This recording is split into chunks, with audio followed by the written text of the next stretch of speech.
Welcome to the latest edition of the Bearcat Coaches Show. I'm Graham Simpson. For the first time in program history, the number 2 ranked wrestling team took the Super Region 2 title after blitzing past the competition with a Super Region 2 record 164 team points. The Bearcats saw 9 wrestlers qualify for the Division II National Championships in Cedar Rapids, Iowa on March 10th and 11th, including 7 Super Region champions. We caught up with Coach LaHaye to get his thoughts on the Super Region as well as his preparations for the National Championship. We're here with head wrestling coach R.C. LaHaye. A big weekend for you and the guys, going up to Pembroke, North Carolina, and coming home with a haul, winning the Super Region 2 title, 9 wrestlers qualifying for the national championship in Iowa this year. If you don't mind just kind of going through your thoughts on how the program has progressed over the last couple of years, and especially the big showing at UNC Pembroke. Well, it's been exciting. You know, from day one, we wanted to establish a culture here of excellence, and we have high standards for our guys, and we ask a lot of them, and you know, we recruit guys that really love the sport of wrestling and want to come and really sacrifice and work at a high level to reach championship expectations. You know, the weekend, the guys dominated. You know, I think we won 38 matches and lost 4. You know, and to have, 8 or 7 champs, 8 in the finals, we broke the all-time scoring record. It just it's a testament to the guys we have, the hard work we put in, but really just a special group of guys and went out and really made a statement that we're a serious national championship contender. And a national championship is easily attainable with 9 guys going to the national championships. Obviously, you have 2 returners, and Zeth Brower and Elijah Lusk. What was that veteran leadership from? Obviously, last year's squad, you have a lot of transfers who do have super regional and national championship experience, but being able to rely on those 2, especially having the experience from last year's super regional going into this one. Yeah, it's been huge. You know, Zeth Brower, he's our guy. He's our leader, and the guys that transferred in here, they wanted to do what he did. They wanted to come here and win a national championship, and they see the way he works, and they do the same. You know, when you have a leader like that, all the guys got to do is come and follow, and that just sets a great example, and he's been our leader from day one, you know, undefeated national champ, and I know he's got a sight set on nothing short of repeating. You talk about establishing a culture of excellence, of winning, of toughness, and one wrestler who at least I noticed on paper that showed a lot of toughness was Gage Bernal. Obviously not your starter at 157 to begin the year. He wins a couple matches to begin, loses one, but is able to battle his way to 3rd place through the consolation bracket. If you don't mind just kind of going through your thoughts on how Gage performed and showing that mental toughness to, you know, you get knocked down once, but you get up and you stay up. Yeah, you know, that's not just wrestling, that's life. You know, at times you're going to get knocked down, and that's what happened with Bernal.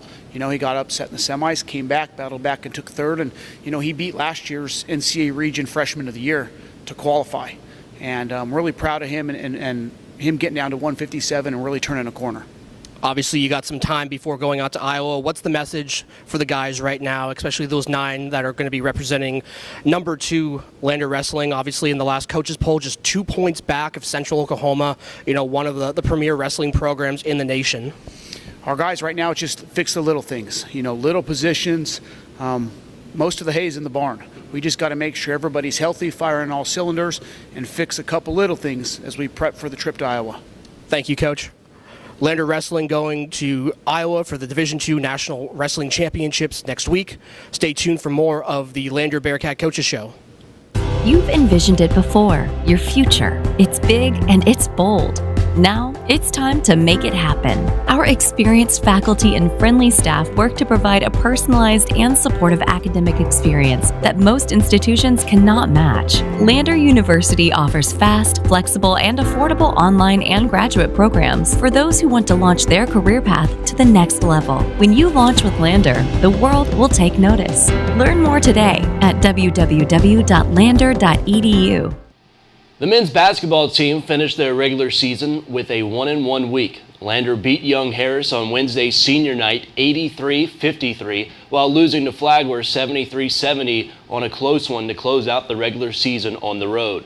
The Bearcats are seeded 4th in the PBC Championship beginning Thursday. Let's hear from Coach Wattad about last week and the team's matchup with Young Harris in the first round of the tournament. Here with head men's basketball coach Omar Wattad. Coach, 1-1 last week. Guys had a dominating win over Young Harris on Wednesday. Nigel Colvin, 8 threes, 24 points. Jacob Cooper, 21 points. What were your overall takeaways from that game against Young Harris? Well, I thought versus Young Harris we were really locked in defensively to our assignments, to the game plan. I thought the guys did a very good job, excuse me, in that regard.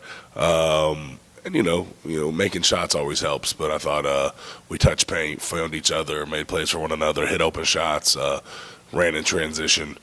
Did a good job. It was a good win.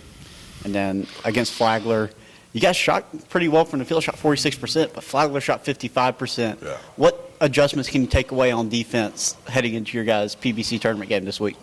I don't think the Flagler game has any bearing on the Thursday game versus Young Harris, the first one in the conference tournament. I really don't.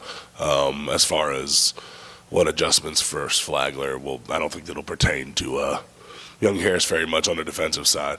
We gotta be ready to go versus Young Harris. It's really that simple. We're 0-0. We still control our own destiny in regards to regionals, and we got to be ready to go. Our guys understand that each game is its own separate entity, and just because we beat them by whatever 25-30 or whatever it was, on senior night doesn't mean that'll occur again unless we bring the same type of focus, intensity, energy, and take care of the ball and play together, run in transition, get some O boards, and play good basketball. So in regards to adjustments, I don't think there's any that have to do with the Flagler/Young Harris game, but we'll have to game plan for Young Harris properly, and similar to what we did last time with a few tweaks, and be ready to go. So you guys had a short trip down to Augusta for the PBC tournament starting on Thursday, faced off again against Young Harris, the 5 seed. What's the key to being able to come away with a win and start that tournament run? I don't know if there's one singular key. Again, we got to be locked into our assignments defensively. We got to have the focus. We got to bring the energy. It's a 2:30 game on Thursday, and so I highly doubt it's going to be packed. By no means. We got to make sure we have the proper energy and focus, and we got to play Lander basketball. And if your number's called upon, you got to be ready to deliver at 110%, and be ready to go. Coach, best of luck. We're excited to see you guys play. Hopefully a long tournament run takes you to Sunday and into next week. Thank you so much. We'll be right back with the Bearcat Coaches Show right after this. If you're looking for a place to enjoy good eats and good times, look no further than Sports Break. Great food, friendly service, and a fun atmosphere have been on the menu since 1990. So bring the family by for lunch, stop in to watch a game, or enjoy a late night with friends with some cold drinks while listening to live music at Sports Break.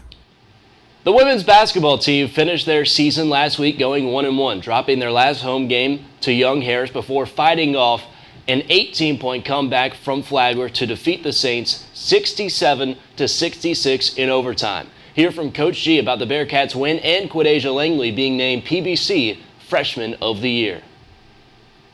Here with head women's basketball coach Stephanie Gelhausen. Coach, end of the season with a win on Saturday, completely opposite of what you guys have done for most of the year. You guys got up to a big 18-point lead, and Flagler was scrappy, and they came back and was able to tie it up and take the lead. But Deja Langley did what she did in that 4-game winning streak and scored a bucket with 30 seconds left to take you guys to overtime, and was actually just named Freshman of the Year in the conference. What did you see from her in that game, and what have you seen from her throughout the season? I was just really proud of her consistency.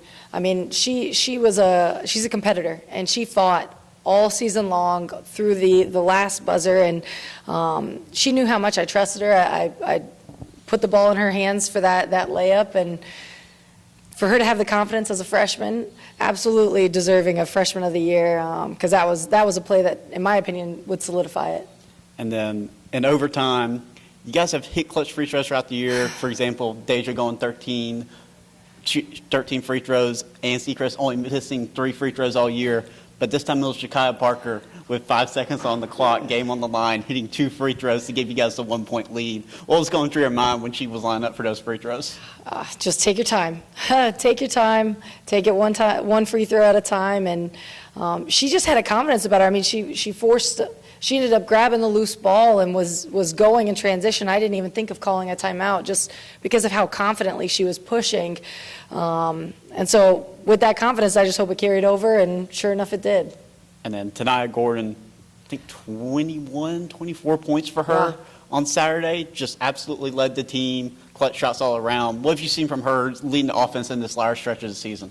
Oh gosh, her finding her flow and her rhythm within the offense and within all of the sets that we have to get her an open look. She's just been confident all season long, and it was fun for her to see to see the shots go in, just as much as it was for us. And then defensively, I know she scored a lot of points, but she had some huge defensive stops and deflections, on ball defense and guarding the pass in. It just game-changing for us. Corey Santoro grabbed 5 rebounds on Saturday. I've noticed over the last few home games, she seems to be just someone that will snake in between all the forwards and centers and grabbing rebounds. And we'll take that from a wing player. Yeah, I had a conversation with her. She's got a few older sisters that all played collegiately, and talked to her. I said, think of playing them one-on-one. I know that you've got some feistiness in you, and you've got the ability to sneak in there and grab a few rebounds. And it was something that, especially late in the season, it was like, we have to have this. And I was just so happy and proud of her for being receptive to it and really seeing what she's capable of. And one of the players that actually really stood out the last few games, Jasmine Grant. She's not on the stat sheet, but everything else, all the intangibles, it looked like she has really grown up this last part of the season. Yeah. You see her off the court, and she's got a really calm, peaceful demeanor. And then on the court, I think I saw a level that I hadn't seen even in practice. She's playing fearlessly, and that's what you want. That's what you want. You want to see the growth and the development from the freshmen that don't get a lot of minutes. And I think most importantly, it gave her the confidence going into this postseason to fully commit to the skill and the work, because she's got something in her that we need. So this concludes your first season as a head coach.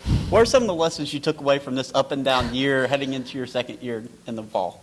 Oh gosh, I could write a book with everything that I've learned this season, but most importantly, to enjoy the journey and understand that everything is an opportunity to grow, and how you approach one thing in life can be correlated to how you approach everything. So having that optimistic outlook and the mindset of growth, and getting better in every little thing, that's something I'll take with me going into next season. Coach, thank you very much. We'll be right back with the Bearcat Coaches Show right after this.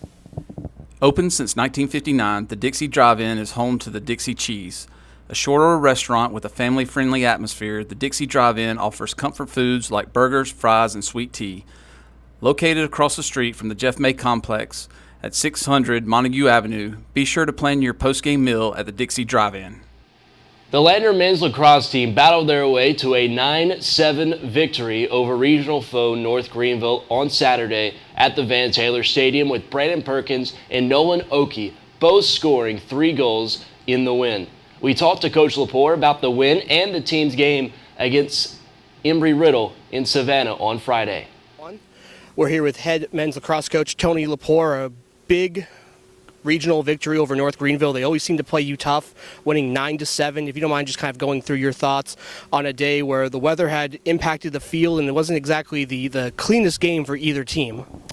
Agree, and but what was really nice is defensively we kind of used that to our advantage. I thought our settled 6-on-6 defense was watertight that day. I think they only scored 2 6-on-6 goals, and at the end of the day, the boys followed the game plan, got the dub.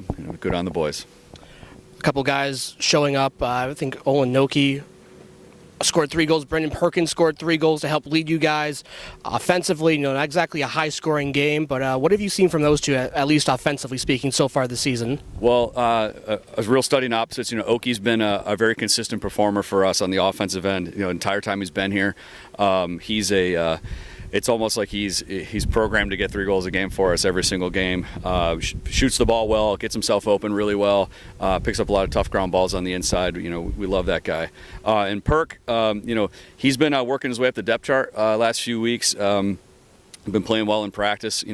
Obviously he's a transfer, so he has to learn our system and learn our offense and that sort of thing. And he's just he got his opportunity on Saturday and made the most of it. And good for him, because we needed it. We talked about a tough game, especially against a North Greenville team who the past 2 showings, going 1-1 against each other. It's only been determined by one goal, obviously, this past weekend. 2 goals separated you two. You guys caused 17 turnovers.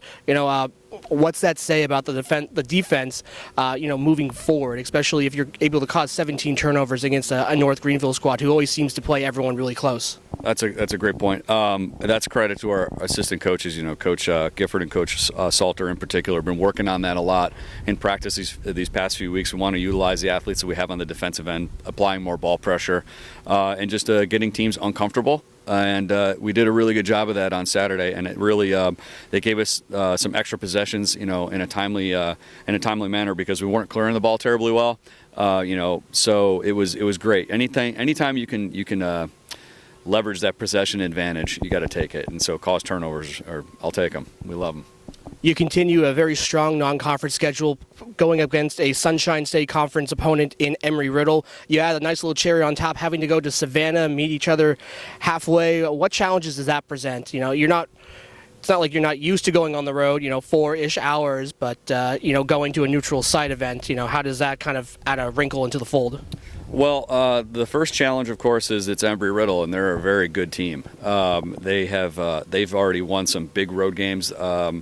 They have a experienced and talented coaching staff, a lot of great players on that team, and we know that it's going to be a real challenge. The other thing that makes this a challenging situation as well is the prep. Embry-Riddle will have a pretty lengthy prep for us, whereas we're kind of on that week-to-week prep for them. So we anticipate seeing some different things, and they'll probably be very ready. But at the end of the day, you got to get off the bus and compete. So that's what our boys we're going to try and do on Friday night. Thank you very much, Coach. Men's lacrosse battling Embry-Riddle down in Savannah. 7 p.m. game this Friday. Stay tuned for more of the Lander Bearcat Coaches Show. If you're looking for a place to enjoy good eats and good times, look no further than Sports Break. Great food, friendly service, and a fun atmosphere have been on the menu since 1990. So bring the family by for lunch, stop in to watch a game, or enjoy a late night with friends with some cold drinks while listening to live music at Sports Break.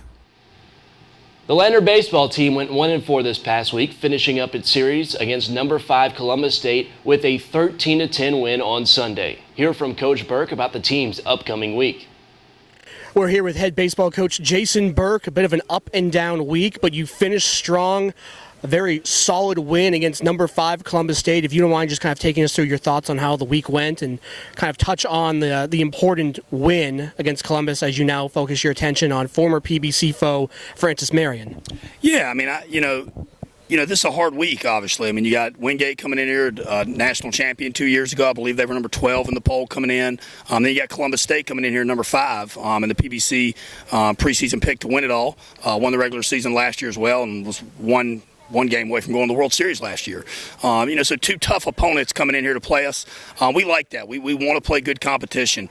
Obviously you want to win. I would much rather be coming out of this week, with 2, 3, 4 wins than 1 win. But when you get into Sunday, and you haven't won one yet, all you can do is control that. We had an alumni come back and talk to him today, and he said, all you guys need to focus on is going 1-0 today. Don't worry about the other games because they're already gone. And what a great message to the guys. And I thought we played a pretty complete game today. I thought we played good defense. I thought for the most part we made those guys earn what they get, and they're a very good offense. So obviously they can earn more than a lot of people. And then on offense, I thought we did a great job of staying in our approach. Taking our free 90s. We have good pitches to hit them hard instead of weak outs like we had yesterday. I was very, very pleased with what I saw overall by the team. It seemed like your guys were attacking the Columbus State pitching staff early and often. Was that something you had worked on after the results of the last 2 games, or was it just them taking advantage of some opportune pitching early, especially in the first inning? It seemed like they were swinging at the first, if not second pitch that was delivered. Yeah, I mean, I just think, we didn't hit the ball very hard yesterday, and our message pregame to the guys was we can hit the ball hard. We do that all the time. And, to hit the ball hard, you have to swing at the right pitch and you have to swing hard. You can't go up there just trying to make contact with the ball. And I don't think it was anything different from Columbus State. I think we just had a different mindset today. And Then once we hit some balls hard, I think they started trying to get us to chase a little more, out of the zone. I thought our guys did a really good job of taking those. I mean, shoot, Will McClellan had 4 walks in one day. He may have had 4 walks the season coming into today.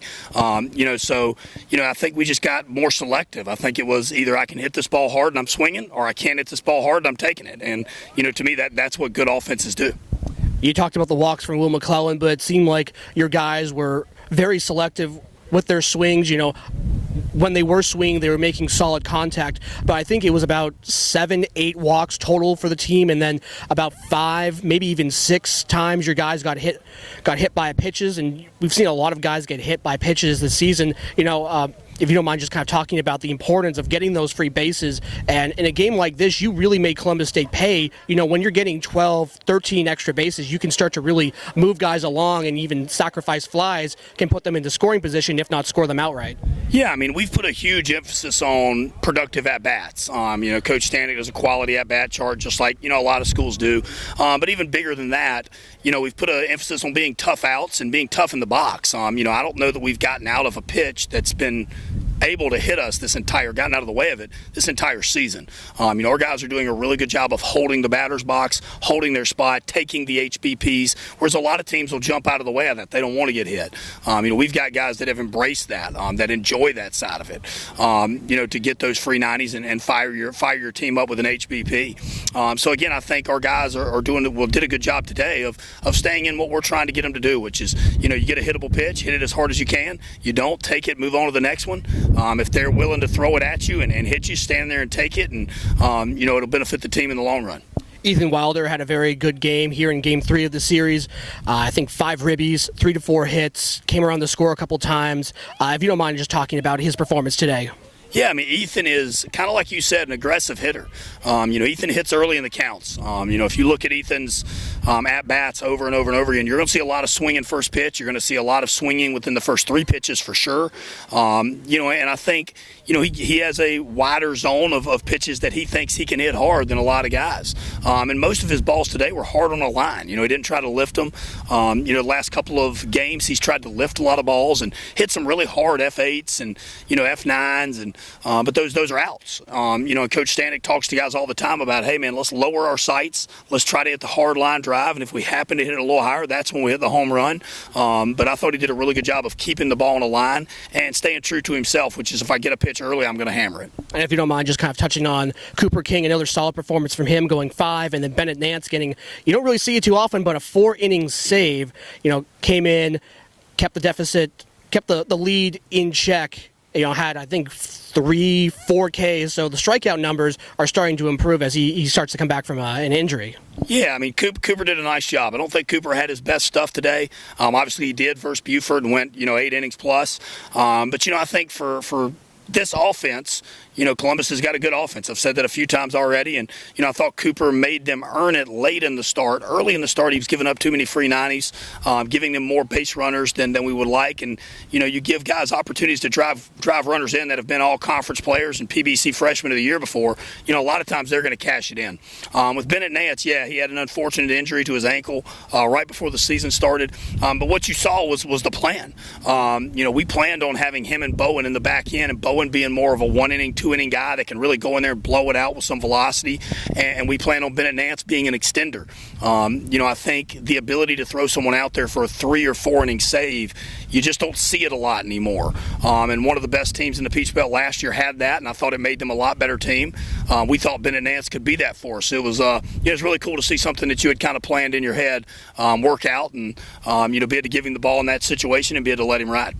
Thank you so much, Coach. Busy weekend on the road as you first go to Francis Marion before going to Americus to play PBC rival Georgia Southwestern.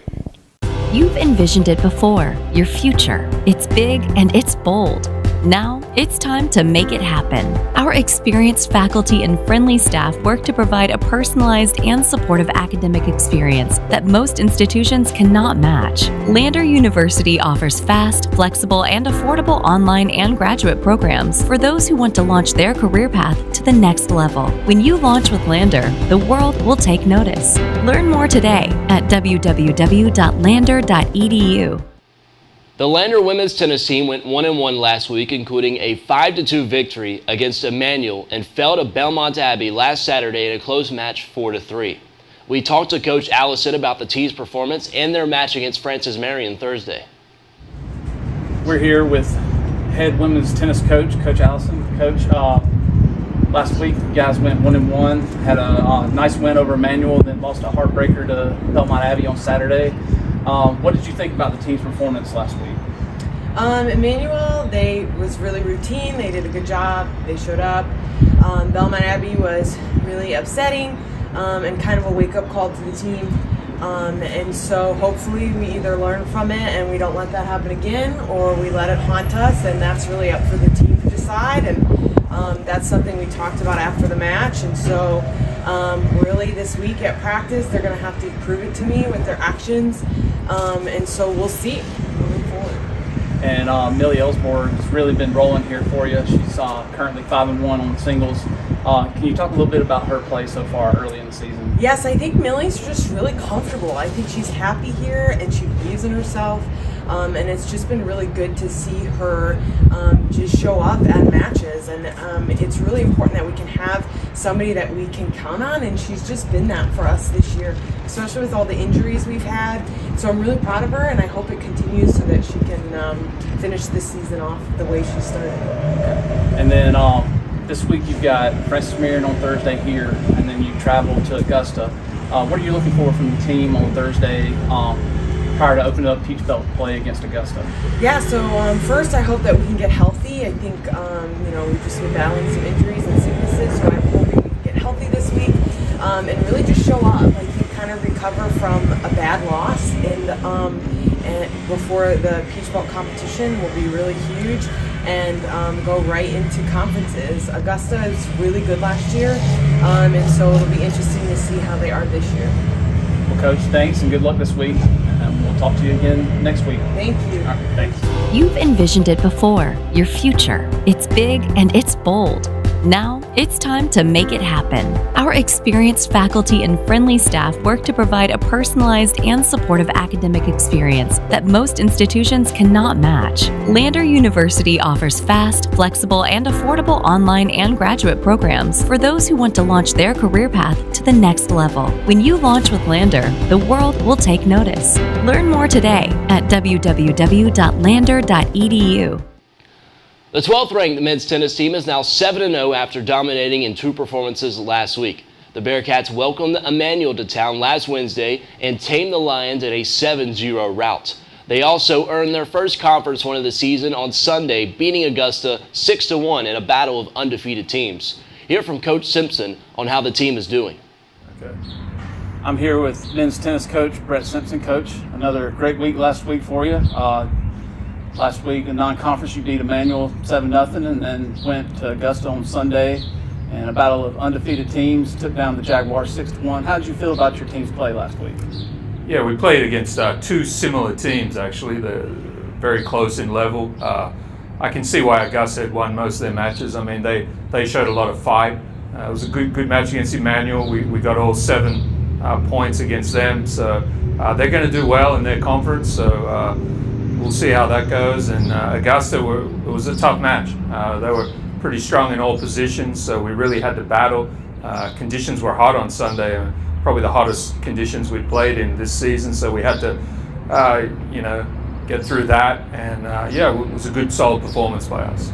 And kind of to build on that, Alexander Krejci and Hugo Regner, off to a great start so far, both with 6 or more wins. How has their play been so far helped to lead the team? Yeah, it's really helped. Hugo playing number 1, every match he plays is tough. So he's done a great job to win all those matches. None of them are easy. So he's really had to, knuckle down and concentrate and focus and to get those wins. And Alex has just been playing really, really well this semester. He started off early in the season just playing well, getting some confidence, and he's a hard guy to beat. Anyone who beats him is really going to have to earn it. And so this week you've got 1 home match. You got Francis Marion coming in, an old Peach Belt foe. What are you looking for from the team this week? Yeah, Francis Marion, always a tough opponent. yeah, we used to play them every year, so we're back to playing them non-conference for the first time. So yeah, it's always a tough match. Don't take anybody lightly. Playing at home, so we like those conditions. So it'll be a good test for us, and we've got another match on Sunday against Lenore Ryan, who are formidable as well, and leading into spring break, and we're going to have a match against Barry, who are the two-time defending national champions. So we're really trying to get some good work in preparation for them. Okay. Well, Coach, thanks for joining us, and we'll be back after this on the Bearcat Coaches Show. Break on the Lake offers a menu loaded with a wide range of delicious seafood and steaks, along with an amazing selection of handcrafted cocktails. From appetizers to soups and salads, Break on the Lake's food is served with an intimate space perfect for a cozy meal with family or a quiet date night. Whatever you're here for, you can always count on Break on the Lake for fresh seafood and a warm welcome from their team. Thanks to Sports Break and Break on the Lake, proud sponsors of Bearcat Athletics. The softball team opened Peach Belt play by sweeping Augusta this past weekend. The Bearcats won Game 1 7-4 and Game 2 3-2. In the final game, Lander erased a 6-0 deficit, and a walk-off home run by Barbara Cook gave the Bearcats a 7-6 win. We sat down with Coach Crawford to get his thoughts on the weekend and the team's games this week. So I'm here with head softball coach Glenn Crawford. Coach, great weekend for you guys. Picked up the sweep against Augusta in your first conference series. Offensively, big weekend from a lot of girls. Barbara, Logan, several others. I mean, you could name anybody. Obviously, 29 hits in 3 games. It's a nice stat. Offensively, how'd you feel about your team? Well, I thought we came out and we attacked the zone early. We got some big hits. We got some people that had really good weekends and starting to come around, and that's really good for us to get our hitters, our middle of the lineup going, and then the bottom of the lineup keep doing what they're doing. I know Riley was led us off really well, so that allowed Behe and Logan and Barb to have big hits in the middle. Then once again, lower half of the lineup, Shannon and Gracie Derrick and I getting back on, as well as freshman Emily Allen hitting the ball well as well. So yeah, really good weekend. 29 hits, you can't complain, and put up a lot of runs as well. Yeah, and in the circle, Bailey and Taylor did really well, especially against Augusta, who was coming in hitting 340 as a team, scoring a lot of runs. They did a pretty good job, especially Bailey giving up just 2 runs in Game 2, but holding them in check. And Taylor came in for the second time on the weekend in Game 3, already down 3 or 4 nothing. Held Augusta in check, allowing you guys to come back and get the walk-off win. Yeah, I think on Friday Taylor set the tone for us, picking up that win there, and just continue what she's been doing so far this season. Is pitching really well, and Bailey came in Game 2, and she's starting to hit her peak, and we're very excited about that, and pitching really well. And then we got behind in the third game, and Taylor came in and nailed them down, and she held them down so we could fight back, and what a great game that was from the 4th inning on for us, really to put those numbers up to get that win. And so this week you've got your first non-conference midweek game. You guys got North Greenville today. What do you think are some of the keys against the Crusaders? I think it's the same as it always is be aggressive early in the zone.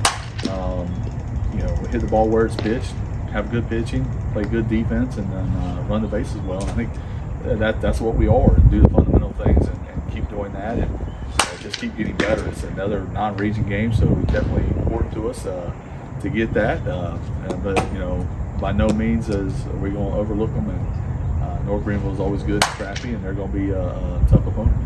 And then this weekend, you guys host USC Beaufort. It'll be the first time you face the Sand Sharks as a Peach Belt team. You faced them twice last year in one of the tournaments. Got 2 wins, but obviously a tough team. Put up some good wins. You saw them a little bit earlier in the tournament earlier this month. What are your thoughts on the Sand Sharks? Coach Yeske does a good job down there. I mean, they're scrappy. They're a scrappy team. They're going to fight you all the way to the end. They're not going to give up. They're not going to roll over.